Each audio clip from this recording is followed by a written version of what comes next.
अस्सलाम वालेकुम my YouTube family, कैसे हैं आप लोग। आई होप सब फिट एंड फाइन होंगे। तो जनाब ये क्लिप्स हैं हॉस्पिटल के, जिससे हम लोग रोहान को इंजेक्शन लगवाने गए थे। इसका ब्लड टेस्ट करवाना था। इसकी स्नीजिंग की वजह से यहाँ देखें कितना खुश लग रहा है, लेकिन जब इंजेक्शन लगा था तो इतना रोया था ये। इसमें तो वो मुहावरा बनता है कि जी पल भर में ज़िंदगी बदल जाती है, इसका भी वही हिसाब था कुछ। तो यहाँ हम लोग उसके बाद पार्क में आ गए थे। हमने रास्ते से खाना लिया था समरकंद से, और हमने बैठ के खाना खाया। बड़ा मज़ा आया, इतनी अच्छी ठंडी हवा चल रही थी, बड़ा इंजॉय किया। फिर हमने थोड़ी देर वॉक भी की, और आपको मेरे बैग के अंदर रोटी नज़र आ रही होगी, क्योंकि ये मोहतरमा पूरे टाइम खाने के टाइम सो गई थी। और उसके बाद फिर मैं इसको एक एक रोटी कर कर के पकड़ा रही थी, और उसके बाद बस हम लोगों ने 2 घंटे उधर गुजारे, वॉक की, खाना खाया, और फिर हम घर आ गए। अल्लाह का शुक्र है, रोहान की रिपोर्ट्स बिल्कुल ठीक आई हैं, कोई प्रॉब्लम नहीं है, बस एलर्जी का इशू है। तो जनाब अब आते हैं सीधा 3 दिन बाद के व्लॉग पर। आपकी बहन बहुत सुस्त है। व्लॉग जब भी बनाने लगो ना, तब कोई ना कोई ऐसा काम निकल आता है जिसकी वजह से ना आप कैमरा हाथ में पकड़ ही नहीं पाते। लेकिन मैं कोशिश ज़रूर करती हूँ कि मैं आपके लिए व्लॉग बनाऊँ और अच्छे अच्छे व्लॉग बनाऊँ, आप लोग बोर ना हो मेरे व्लॉग से। तो यहाँ मैं सुबह नाश्ता बना रही हूँ हरम के लिए। यहाँ मैं हरम के लिए फ्रेंच टोस्ट बना रही थी, क्योंकि वो सेम ब्रेकफास्ट से बोर हो गई थी। तो मैंने कहा चलो फ्रेंच टोस्ट बनाती हूँ, मैं भी शायद शौक़ से खा ले।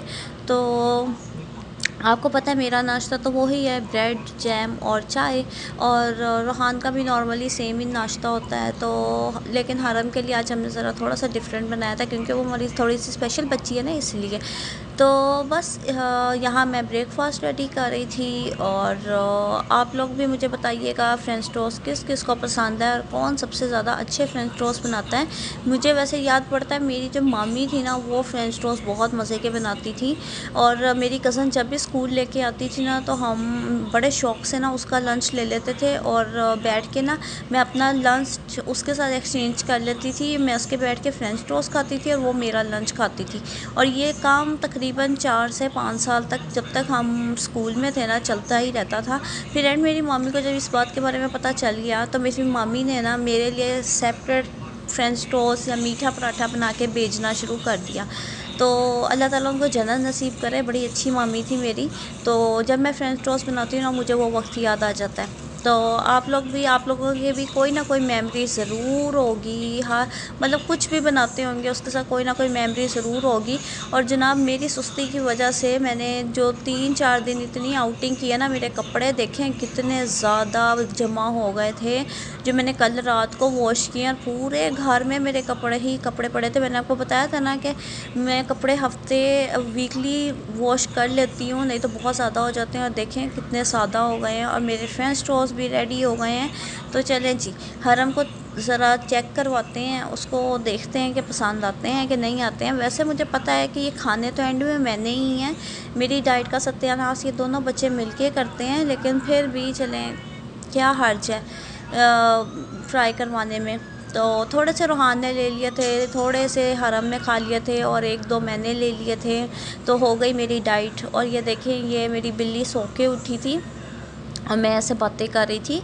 और आज किचन की थी डीप क्लीनिंग डे। उफ़, क्या बताऊँ मैं आपको, कितने मैंने मुश्किल से सारा किचन साफ़ किया। हरम की तबीयत आज ठीक नहीं थी, उसको फ़ीवर हुआ था। तो मैंने उसके बाबा को पकड़ा के आज किचन की सारी डीप क्लीनिंग की है।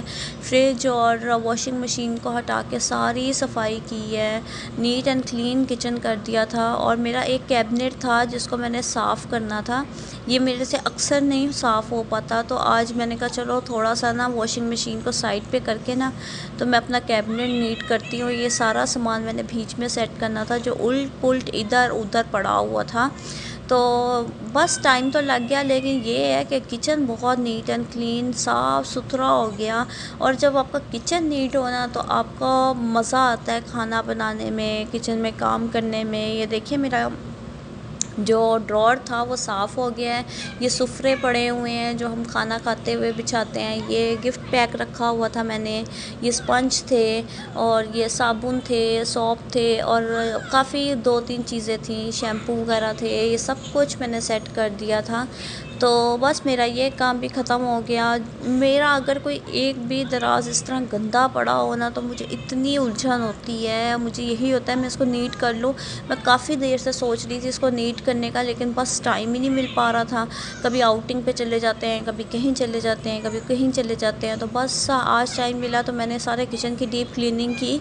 और देखिए मेरा किचन कितना साफ़ सुथरा हो गया है। और ये जो सीवरेज का इशू है ना, इसने मुझे बहुत सताया हुआ है न, इसकी वजह से मुझे किचन की इतनी ज़्यादा क्लीनिंग करनी पड़ती है, लेकिन चले खैर है, हो तो जाती है ना, और करनी भी चाहिए। आपको अपना घर साफ़ सुथरा रखना चाहिए।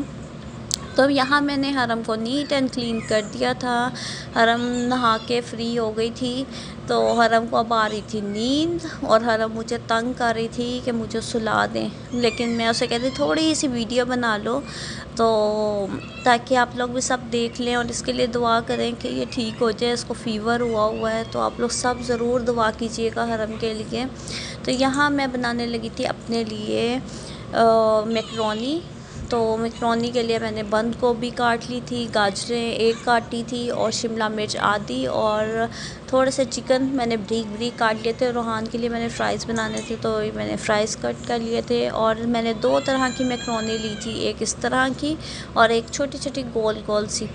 तो यहाँ मैंने पानी भी उबलने के लिए रख दिया था मैकरोनी के लिए। तो जिस दिन मैंने मैकरोनी बनानी होती है ना, उस दिन मेरा काम इतनी जल्दी होता है, इतनी तेज़ी से होता है, क्योंकि चाइनीज़ मेरा फेवरेट है। और मैंने मैकरोनी ऐसे जल्दी जल्दी बनाई है कि मैं आपको बता भी नहीं सकती। तो यहाँ मैंने ऑयल के अंदर अदरक लहसुन डाल दिया, और मैं इसको अच्छी तरह मिक्स करूँगी। तो ले जनाब, मैंने इसमें अब चिकन डाल दिया है, जो मैंने छोटा छोटा बारीक बारीक काट लिया था, और अब मैं इसको मिक्स कर रही हूँ। और आप मेरी स्पीडें चेक करें, अगर इतनी स्पीड हमारी रियल लाइफ में हो ना, तो हम लोग पता नहीं इतने टाइम पे 10 से 12 खाने बना लें। लेकिन ना, नहीं जनाब, इतनी स्पीड नहीं होती, क्योंकि कटिंग खुद करनी पड़ती है, और उसके बाद फिर कुकिंग भी खुद करनी पड़ती है, जो कि दोनों बहुत टाइम टेकिंग प्रोसेस है। इसमें एक इतनी जल्दी वाला काम हो ही नहीं सकता। साथ साथ आपने बच्चे भी तो देखने होते हैं, और पता नहीं कितनी ज़िम्मेदारियां होती हैं। खाना बनाते हुए 100 काम याद आते। तो ले जनाब, यहाँ मैं बटन प्रेस करना भूल गई थी, और मैंने वीडियो बनाना भूल गई। तो चले मैं वैसे ही बता देती हूँ। इसके अंदर मैंने अब काली मिर्च, नमक और चाइनीज़ नमक डाल दिया है। अब मैं इसके अंदर सोया सॉस और विनेगर मैंने डाल दिया है। इसके अलावा अब मैं इसको अच्छी तरह से मिक्स कर रही हूँ, मिक्स मिक्स मिक्स। तो अब इसको मिक्स करने के बाद मैंने इसके अंदर रेड चिली डाल दी है। तो मैं खाती हूँ थोड़े से स्पाइसी, इसलिए मैं इसमें रज रज के हर चीज़ डाल रही हूँ। लेकिन आप लोगों की अपनी मर्ज़ी, आप लोगों ने कितना डालना है आप लोग अपने हिसाब से डाल सकते हैं। मेरे पे ना रहिएगा, नहीं तो आपको बहुत मिर्चें लगेंगी, क्योंकि मैं जो चाइनीज़ खाती हूँ ना, वो मैं अच्छा खासा स्पाइसी करके खाती हूँ। और मेरे घर में एक मैं खाती हूँ, एक मेरे हस्बैंड खाते हैं, तो उनको भी बहुत पसंद है मेरे हाथ का। इसलिए ना मैं नमक मिर्च और सारा कुछ प्रॉपर रखती हूँ। अब इसके अंदर मैंने वेजिटेबल्स डाल दी हैं सारे, और मैं इनको भी मिक्स कर रही हूँ। तो ले जनाब, मेरा मैकरोनी का मसाला तो रेडी हो गया है। और दूसरी साइड पे मेरी मैकरोनी भी बस होने वाली थी, थोड़ा सा टाइम रह गया था बॉइल्ड होने में। और यहाँ मैं रोहान के लिए फ्राई कर रही हूँ। तो मैंने कहा बर्गर से पहले पहले फ्राइज़ कर दूँ, ताकि ना बर्गर बहुत जल्दी ठंडे हो जाते हैं। तो फ्राइज़ चलो थोड़े से उस टाइम नॉर्मल भी हो जाएंगे तो खाए जाएंगे। तो यहाँ मैं पैटी को फ्राई कर रही हूँ, जो मैंने बर्गर के अंदर डालनी थी। तो मेरे हस्बैंड एक ही दफ़ा रेडीमेड ले आए थे, तो फिर हमने कहा चलो रोहान का जब दिल करेगा उसको बना के दे देंगे। तो मैंने सबसे पहले चीज़ रखी, फिर पैटी रखी, और दूसरी साइड पे भी चीज़ और मायोनीज़ रख के ओवन के अंदर हल्का सा इसको प्री हीट कर लिया था। और ये देखिए मेरे बर्गर और फ्राइज़ रेडी हो गए हैं। और यहाँ रोहान मुझे थैंक यू कह रहा था। मेरा बहुत क्यूट सा बच्चा है ये, माशाल्लाह। तो यहाँ मैं वो अपनी मैकरोनी रेडी कर रही हूँ, मेरे मैकरोनी भी रेडी हो गए हैं। अब आपने यहाँ से अंदाज़ा लगा लिया होगा कि मेरी स्पीडें कितनी हैं। मैं बहुत तेज़ी से बनाती हूँ, क्योंकि ये मेरे फेवरेट हैं। और जब भी मुझसे बनाने का कह दोगे, मैं खुशी खुशी ही बनाने को तैयार हूँ, क्योंकि ये मैं बहुत शौक़ से खाती हूँ। और ये मैंने पूरी रात खाते ही रहने हैं, जितने बनाए हैं ना पूरी रात खाते रहना है। लो जनाब, फिर अब चाय का टाइम आ गया है। तो तो चाय अब हम पीते हैं और अपने व्लॉग का यहीं पे एंड करते हैं। और अगर आपको मेरा व्लॉग पसंद आया तो लाइक, सब्सक्राइब और शेयर ज़रूर करना है। तो अपना बहुत ख्याल रखिएगा आप। तब तक के लिए अल्लाह हाफ़िज़।